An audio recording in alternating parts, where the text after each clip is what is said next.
আসসালামু আলাইকুম। প্রজ্ঞা জালালী জুনের আলোচনায় বেশ কিছু বিষয় নিয়ে শ্রদ্ধেয় গুরুজি কথা বলেছেন। আমরা প্রত্যেকটি বিষয়কেই একটি একটি টপিকের আন্ডারে ছোট ছোট অডিও হিসেবে করার চেষ্টা করছি, যাতে যখন যার যতটুকু সময় হবে সেভাবে যাতে তিনি শুনে নিতে পারেন। তো আমাদের এবারে প্রজ্ঞা জালালী হয় 1 জুন তারিখে, এবং 1 জুন তারিখটি ছিল ইন্টারন্যাশনাল চিলড্রেন্স ডে। তো এই ইন্টারন্যাশনাল চিলড্রেন্স ডে উপলক্ষে শ্রদ্ধেয় গুরুজি এবং মাজি তাদের দুজনের আলোচনাতেই বেশ কিছু বিষয়কে, প্রাসঙ্গিক বিষয়কে নিয়ে আসেন, এবং বলা যেতে পারে যে প্রজ্ঞা জালালী জুনের প্রথম থেকে শেষ পর্যন্তই এই ইন্টারন্যাশনাল চিলড্রেন্স ডে উপলক্ষে তার যে ইনসাইট বা দিগদর্শন, তার কিছু কিছু জিনিস তিনি পুরো প্রোগ্রামেই ছড়িয়ে দিয়েছেন। তো শুরুটা করেছেন হোজার একটি গল্প দিয়ে। গল্পটি বেশ পরিচিত, অনেকের হয়তো জানাও থাকতে পারে। তো সেটা হচ্ছে যে হোজা তার ছেলে, একবার তার ছেলেকে তিনি খুব খুঁজে বেড়াচ্ছেন, পাচ্ছেন না। গ্রামের পরিবেশ দেখা যাচ্ছে যে মাঠে খুঁজছেন, ঝোপঝাড়ে খুঁজছেন, খড়ের গাদায় খুঁজছেন, পাচ্ছেন না। তো তারপর পেতে পেতে একবার মানে তাকে পাওয়া গেল একটা মানে পাখি মানে গৃহপালিত যে পাখি হয় সেই পাখির খোয়ার, সেই খোয়ারের কাছে। এবং সেখানে পাখির ডিম দিয়েছে, ঝোলার মধ্যে ডিম আছে, পাখি আছে। তো এখন হোজার ছেলে হোজাকে জিজ্ঞেস করছে যে বাবা, এটা কি পাখির ডিম? এখন হোজার, আমরা জানি যে হিস্ট্রিক্যালি তার ক্যারেক্টারটা এমন যে তিনি কখনো কোনো প্রশ্নর মুখে বোকা হতে চান না, মানে প্রশ্নের একটা ইন্টেলিজেন্ট উত্তর দেওয়ার চেষ্টা তিনি সবসময় করেন বা উত্তর দেন তিনি, এবং অর্থাৎ তাকে কেউ প্রশ্ন করে জব্দ করবে এটা তিনি হতে দেন না। তো সেভাবেই স্বভাবসুলভ হোজা বললেন যে এটা যে কোন পাখির ডিম, মানে অর্থাৎ আসলে উত্তরটা তার জানা নেই, এই পাখির নামটা তার জানা নেই, কিন্তু ছেলের কাছে তিনি সেটা স্বীকার যেহেতু করবেন না, তিনি তাকে বললেন, এবং হোজার মনে হলো যে তিনি বেশ ইন্টেলিজেন্টলি উত্তরটি দিয়েছেন, যে তিনি বললেন যে তিনি ছেলেকে বললেন যে বাবা, এটা কোন পাখির ডিম, এটা যখন পাখিটা বেরোবে, ডিম ফুটে বেরোবে, তখন তুমি বুঝতে পারবে। তো এটি শুনে হোজার ছেলে হোজাকে যে প্রশ্নটি করলো, এটা হোজা একেবারেই কোনো কল্পনাতেই আনতে পারেনি যে তার ছেলে এই প্রশ্ন করতে পারে। সেটা হলো, ছেলেটি জিজ্ঞেস করছে হোজাকে যে বাবা, পাখিটা ডিমের ভেতর ঢুকলো কী করে? মানে তুমি যে বললে যে ডিম ফুটে পাখিটা বেরোবে, তো পাখিটা ঢুকলো মানে কিভাবে? তো এটা শুনে হোজা খুব বিস্মিত হলেন, এবং তিনি আসলে তার পরবর্তী প্রজন্মের বুদ্ধিমত্তা যে তার চেয়ে বেশি, সেটা তিনি স্বীকার করতে বাধ্য হলেন, এবং তিনি ছেলের কাছে স্বীকার করলেন যে দেখো বাবা, এতদিন তো আমি ভাবতাম যে এই পাখিটা ডিম ফুটে বেরোয় কীভাবে, কিন্তু তুমি আজকে আমার মাথায় নতুন চিন্তা ঢুকিয়ে দিলে যে পাখিটা ডিমের ভেতর ঢুকলো কীভাবে। তো গল্পটা এখানেই শেষ। এটা থেকে যে কোনো কনক্লুশন ড্র করা যেতে পারে, কিন্তু গুরুজি যে বিষয়টিতে আমাদের ইঙ্গিত করলেন সেটি হচ্ছে নতুন প্রজন্ম।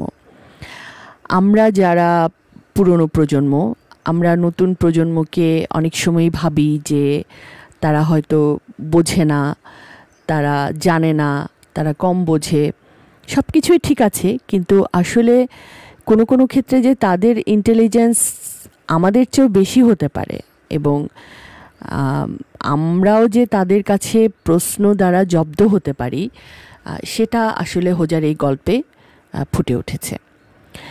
তো এটা থেকে শিক্ষা যেটা শ্রদ্ধেয় গুরুজি যে দিকদর্শন দিচ্ছেন, দিক নির্দেশনা, তা হলো যে আমরা যাতে আমাদের নতুন প্রজন্মকে যাতে আমরা তাদেরকে যথাযথভাবে লালন করে তোলার জন্যে যেভাবে তাদের সময় দেওয়া দরকার, তাদের প্রতি যেভাবে মনোযোগ দেওয়া দরকার, আসলে যেটা হয়েছে যে এখনকার সন্তান সংখ্যা হয়তো বেশি নয়, কিন্তু মা বাবা তারা হয় তাদের ব্যস্ততার অজুহাত থাকে, ক্যারিয়ারের অজুহাত থাকে, বা পারিবারিক ব্যস্ততার অজুহাত থাকে, সন্তানকে কিন্তু খুব কম মা বাবাই কোয়ালিটি সময় দেন। এমনকি অনেক মা আছেন যারা হয়তো হোম মেকার, ঠিক সে অর্থে তাকে মানে বাইরের প্রফেশনাল বা ক্যারিয়ারিস্ট বলা যাবে না, কিন্তু তারপরেও দেখা যায় যে বাসায় আছেন, কিন্তু সন্তানকে সময় দেওয়ার বদলে তিনি হয়তো অন্যান্য দিকে তার মনোযোগটা বেশি, বা স্রেফ আলস্য। কারণ এই যে নতুন প্রজন্মকে সময় দেওয়াটা কিন্তু চ্যালেঞ্জিং, কারণ সে প্রতিনিয়ত প্রশ্ন করবে, প্রতিনিয়ত তার মনোযোগ বদলাচ্ছে, সেই মনোযোগের সাথে আপনাকেও ছুটতে হচ্ছে। এটা তো কিন্তু পরিশ্রমের, তো এই পরিশ্রমটা তারা করতে চান না, যার ফলে সন্তানরা তারা তো এসছে তো হচ্ছে অশেষ কৌতূহল নিয়ে, অর্থাৎ তাদের কৌতূহলের কোনো শেষ নেই। সেই কৌতূহল নিয়ে সে তার প্রশ্নের উত্তরগুলো সে অন্য কোনো জায়গা থেকে তুলে নিচ্ছে, যা হয়তো যথাযথ হচ্ছে না তার বয়সের তুলনায়। তার কৌতূহলগুলোর জবাব উত্তরগুলো যেভাবে সে খুঁজে নিচ্ছে। তো এই জন্যেই নতুন প্রজন্মকে আসলে সময় দিতে হবে, মনোযোগ দিতে হবে। এবং সবচেয়ে ক্ষতিকারক যেটা হয়েছে সেটা হচ্ছে যে নতুন প্রজন্মের কাছে আমাদের এখন স্মার্টফোন তুলে দিতে হচ্ছে আমাদের, বা তুলে দিচ্ছি আমরা কখনো বাস্তব প্রেক্ষাপটে, বা কখনো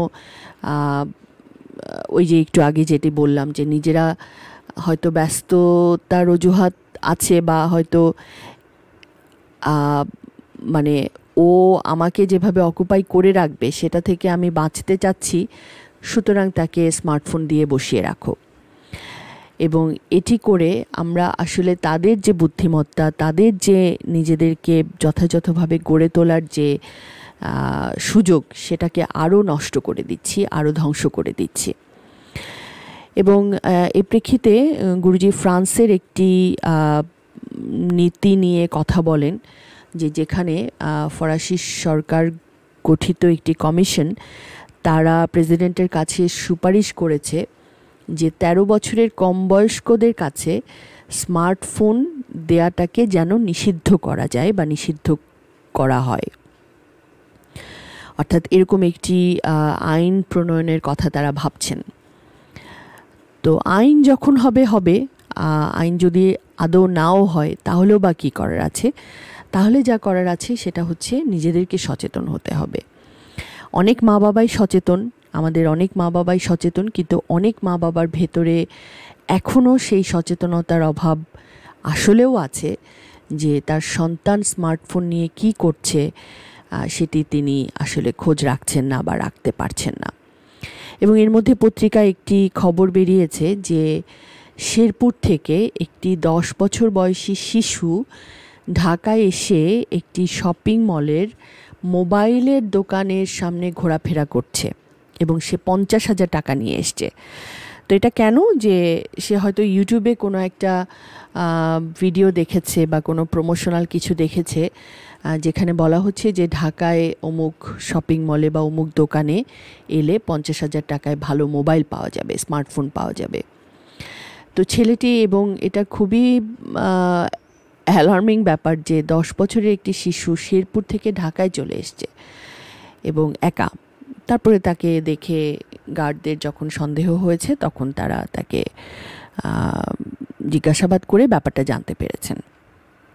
তো এই যে তরুণ প্রজন্ম বা নতুন প্রজন্ম, তারা কিন্তু কন্টিনিউয়াসলি একের পর এক বলা যেতে পারে যে সভ্যতার যে বিষ, টক্সিন, এই সভ্যতার টক্সিনের কাছে তারা এক্সপোজড, বা সভ্যতার টক্সিনের কাছে তারা ভালনারেবল।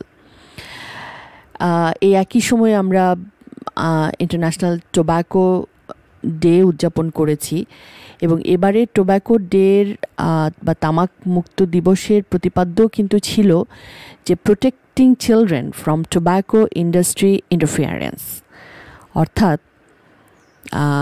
আমরা দেখতে পাচ্ছি যে স্মোকিং, যেটা ধোঁয়া, এই সিগারেট ছিল, কিন্তু সিগারেট সম্পর্কে অনেক সচেতনতা এখন গত 20 বছর ধরে তৈরি হয়েছে, এবং সেটার সুযোগে, সেটার প্রেক্ষিতে এখন যেটা সিগারেটের আধুনিক সংস্করণ, এটা হচ্ছে ভেপিং। এবং অনেক রকম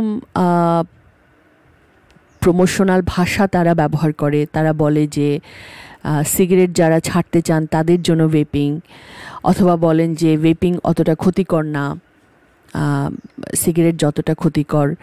আর এছাড়াও তো আছে যে ভেপিংয়ের মোড়ক, যেটা খুবই আকর্ষণীয়, ভেপিংয়ের ফ্লেভার যেটা আকর্ষণীয়, অনেক রকম ফলের সুবাস, সুস্বাদু খাবার, ওট মিল্ক, এই জাতীয় খাবারের সুবাস।